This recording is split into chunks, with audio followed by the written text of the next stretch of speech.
वह नौ कर्म के रूप में हमारे सामने उभर करके आता है। जैसे कि गुस्सा आया, किसी के ऊपर आपने पत्थर फेंक दिया, ये क्या है? ये नौ कर्म है, ये दिखाई दे रहा है।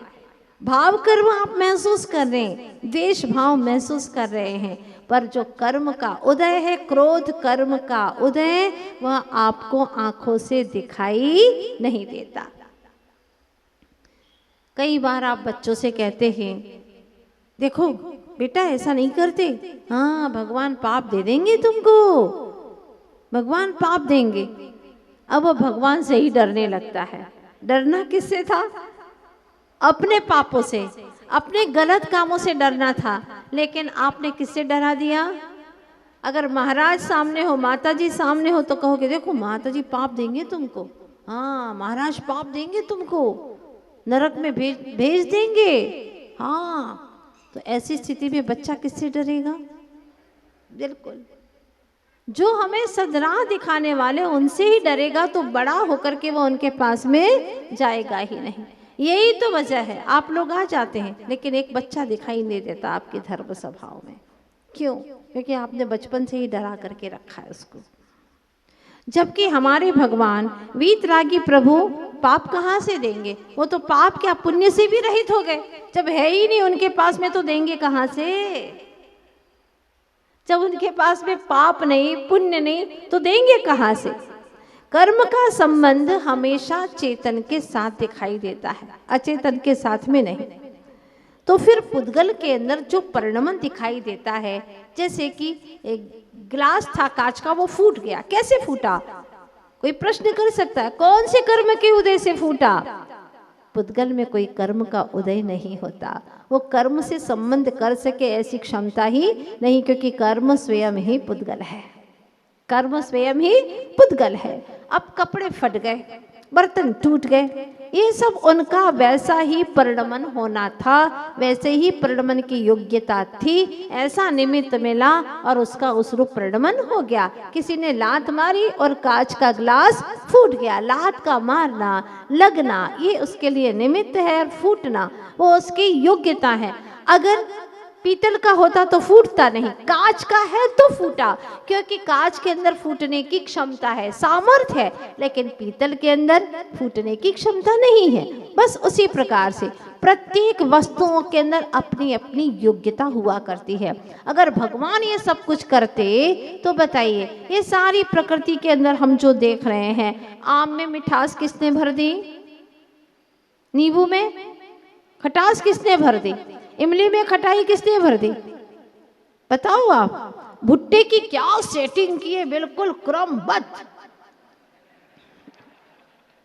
हाँ, किसने सेटिंग की भुट्टे में? अनार के अंदर क्या दाने जमाए हैं भगवान आपने। बस भगवान का यही काम है, जो काम तुम नहीं कर रहे हो भगवान करेंगे। क्या सोच रहे आप? चेरी में क्या रंग है, चेरी में आ हा हा लाल बढ़िया। टीवी में क्या सेट, कीवी में क्या सेटिंग की है? अंदर काले काले दाने, फिर थोड़ा सा अलग रंग, फिर अलग रंग, गजब, बाहर का कलर बिल्कुल अलग। अरे वाह, क्या सेटिंग है। ये सब सेटिंग किसने की है? उनकी अपनी अपनी प्रकृति से। उस वो भी वनस्पति एक इंद्रिय, उसके अंदर जैसे कर्म का उदय था वैसे उसके रंग की सेटिंग हुई है। ये सब अपनी अपनी प्रकृति की व्यवस्था है, ये भगवान की व्यवस्था नहीं है। जो भगवान की व्यवस्था मानते हैं, भुट्टे सड़ गए, भगवान ने सड़ाए क्या? बनाए हैं तो फिर सड़ाएंगे भी वो। अनार सड़ गया, जो भी सड़ गया है वो सब भगवान ने किया क्या? भगवान कृतकृत्य हो चुके हैं, आठों कर्मों से विमुक्त हो चुके हैं। प्रत्येक वस्तुएं अपनी अपनी योग्यता से बदल रही हैं। यही तो जिन शासन का सच्चा शंखनाद है कि जन जन ही स्वतंत्र नहीं है, यहाँ का कण कण स्वतंत्र है। अभी यहाँ पूजन चल रही थी और थोड़ी सी देर के लिए कण कण की स्वतंत्रता पर विचारधारा बहती रही। कितनी शांति। मैं एकमात्र आत्मा और यहाँ का कण कण स्वतंत्र है। कोई आ रहा है, कोई जा रहा है, कोई बोल रहा है, कोई हंस रहा है, कोई गा रहा, सब अपने अपने में स्वतंत्र हैं, अपने अपने परिणाम में परिणतियां चल रही हैं, अपने अपने योग्यता के अनुसार सबकी गतिविधियां चल रही हैं, सब अपने अपने में कौन कौन स्वतंत्रता से परिणमन कर रहा है। मैं किसी का करता धरता नहीं। जब इस साक्षी भाव से कुछ पल के लिए देखा, हा हा कितनी शांति। देखो इसे। और फिर ये भाव आया, ओहो प्रभु केवल ज्ञानी, आप भी तो मात्र ज्ञाता ही हैं, आप सिर्फ ज्ञाता हैं। जो हो रहा है आप सब जान रहे हैं, या आपके ज्ञान में वो सब झलक रहा है, आप हठात नहीं जान रहे हैं। हम तो अभी छद्मस्त हैं, तो हमारा हठात जानने में आता है, बुद्धिपूर्वक जानने में हमारा आ रहा है। 6वें गुण स्थान तक भी बुद्धिपूर्वक कार्य होता है, लेकिन प्रभु के ज्ञान में तो स्वयं में सब कुछ झलक रहा है। वाह, क्या वस्तु की स्वतंत्रता प्रभु ने दर्शाई है। अद्भुत चीजें, अद्भुत है। यहाँ ये जिन शासन हमें मिला, इससे बड़ी और कोई संपदा हमें नहीं चाहिए। जब तक प्रभु सिद्धत्व की प्राप्ति न हो, तब तक जिन शासन मिलता रहे, और जिनेंद्र भगवान की वीतरागता का बस रसपान करते हुए हर भव में आगे बढ़ते रहें, बस यही एकमात्र भावना है। तो ये बात समझने की है कि हमको कर्मों ने रुलाया नहीं है, हमने ही कर्मों को बुलाया है, निमंत्रण दिया है हमने कर्मों को, तभी तो कर्म हमारे पास में आए हैं, वरना कर्म तो आ ही नहीं सकते। हम मान लेते हैं उसको कि ये मेरा है, ये हमारी अपनी अज्ञानता है। वस्तुतः वह कर्मों की ही संपदा है। कर्मों के निमित्त से ही हमें 9 कर्म मिले हैं। जो घर मिला है, अभी मिला है, खुश हो जाओ, फिर बिक जाएगा, दुखी हो जाओगे, क्योंकि सब कर्म के अनुसार चल रहे हैं, हमारे अनुसार नहीं है। मैं आत्मा हूं, मेरे अनुसार क्या है? मेरे अनुसार भाव है। मतलब मेरे हाथ में सिर्फ भाव करना है, और भावों के अनुसार कर्म का बंधन होता है, और कर्मों के अनुसार ही 9 कर्म मिलते हैं। 9 कर्म तो नौकर जैसे हैं, कर्म जैसे बंधे हैं उसके अनुसार ही वह कार्य होता है। अब वर्तमान में हमें बिल्कुल सुलझना है। जो अज्ञानता से कर्म बांधे हैं, पर वर्तमान में हमें सुलझना है, और ये तय करना है कि कर्म भी मेरे नहीं है। कौन से कर्म? जो द्रव्य कर्म है, ज्ञान वर्णादि, वह मेरे नहीं है, और जो राग द्वेष आदि भाव कर्म है, वो भी शुद्ध निश्चय से मेरे नहीं है, क्योंकि शुद्ध निश्चय से तो मेरा ज्ञान दर्शन आदि स्वभाव ही मेरा है। ये कर्म के निमित्त से हुए हैं राग द्वेष आदि भाव। माना कि राग द्वेष कोई पुद्गल नहीं करता है, पेंसिल है, आपको क्या कलर है, बहुत अच्छा, तो क्या इसको राग आएगा? नहीं, इसको राग नहीं आएगा, जीव को ही राग आएगा। राग अचेतन नहीं करता, राग तो चेतन ही करता है। लेकिन कौन सा चेतन करता है? जो कर्म के उदय की चपेट में है, जो मोह के भ्रम में पड़ा हुआ है। तो ये कर्म के निमित्त से राग द्वेष आदि भाव होते हैं। इसीलिए कुंद कुंद स्वामी कहते हैं कि शुद्ध निश्चय से ये कर्म भी, भाव कर्म भी तेरे नहीं है, राग द्वेष आदि भी तेरे नहीं है शुद्ध निश्चय से, क्योंकि कर्म के निमित्त के अधीन है। कब ये ज्ञान होगा? हमारा ज्ञान कब जीवित होगा? एक महिला का इकलौता बेटा 16 वर्ष का अचानक उसका देहांत हो गया। लोगों ने कहा यह मर चुका है, लेकिन माँ मानने को तैयार नहीं। उसकी ममता जो है वो कहती है, जैसे कि आपने रामचंद्र जी के जीवन में सुना होगा, जब लक्ष्मण की मृत्यु हो जाती है तो वो कहते हैं, लोग कहते हैं मर चुके, अब इसको क्यों पकड़ पकड़ करके घूम रहे हो? क्या कहते हैं? मेरा भाई नहीं मरा। मरे होंगे तुम्हारे लोग, हमारा भाई नहीं मरता। कैसे मरेगा? मेरा भाई तो जिंदा है। और उसको लिटाते, खिलाने की कोशिश करते। भाई जागो, लक्ष्मण जागो, बहुत देर हो गई, तुम तो इतनी देर कभी सोते नहीं थे, जागो ना। अभी उनको भी मोह पड़ा हुआ है।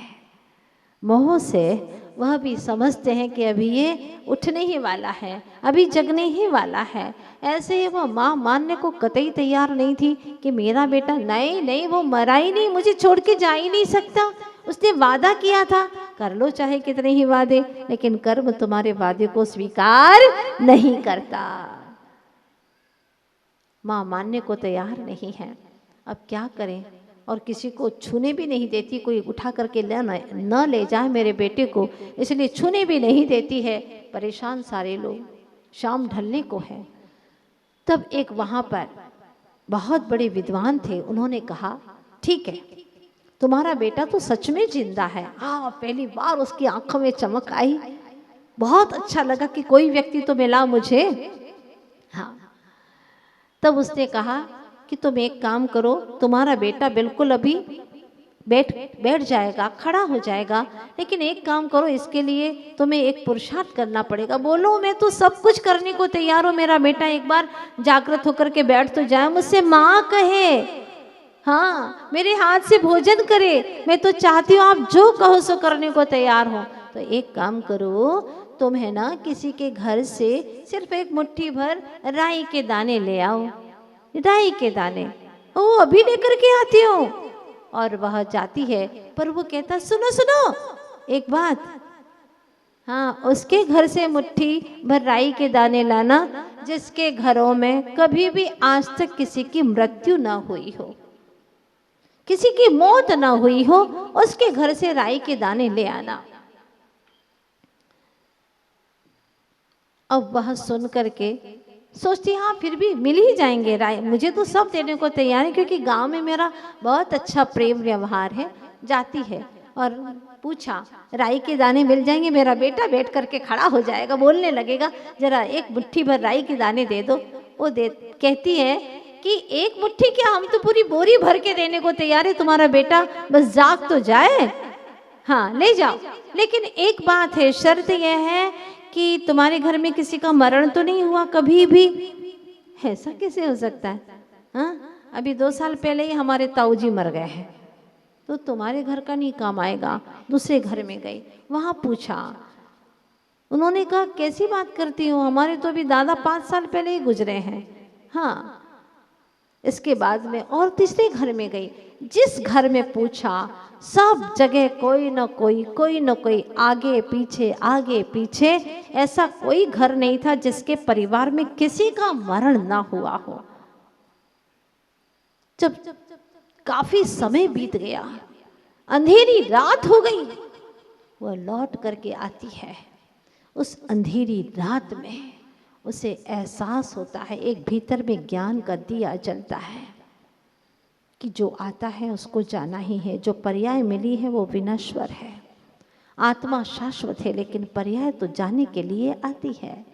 इसीलिए अब उसका ज्ञान जागृत हो जाता है, वह समझती है, एकांत में बैठती है शांत भाव से और समझ जाती है, उसका जो भीतर का ज्ञान था वो जागृत हो जाता है। जो अभी तक संतों की वाणी को श्रवण किया था वो जागृत हो जाता है।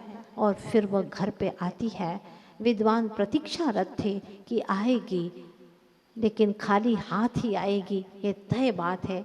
जैसे ही विद्वान ने कहा, आ गई माँ, बोलो क्या हुआ, लेके आई ना दाने, क्या खाली हाथ लौटी हो? तब वह माँ कहती है, महानुभाव, खाली हाथ नहीं, हृदय में ज्ञान का उजाला लेकर के आई हूँ। ज्ञान का उजाला लेकर मुझे अब ज्ञात हो गया है कि बाहर का संयोग का जो बेटा था वो तो चला गया है, वो तो मृत हो चुका है, लेकिन मेरा ज्ञान बेटा जीवित हो गया है। ज्ञान बेटा जीवित हो गया है, जो आज तक मृत सा था वो अब जागृत हो गया है। एक बार ज्ञान पुत्र जागृत हो जाए, फिर कहना ही क्या है, सारे दुख तिरोहित हो जाएंगे। सारे दुख हैं ही इसीलिए क्योंकि हमारे भीतर में अज्ञान है। ज्ञान जागृत हो जाए तो सारे दुख तिरोहित हो जाए। सही ज्ञान नहीं है, सम्यक ज्ञान नहीं है। इसीलिए सम्यक ज्ञान ही एक ऐसा सारभूत जीवन में गुण है जिसके प्रकट होते ही सारे दुख खत्म हो जाते हैं। आचार्य देव कहते हैं कैसे, तो जैसे उदाहरण दिया कि जैसे सूर्य की एक किरण आती है कि रात का घना तमस भी नष्ट हो जाता है।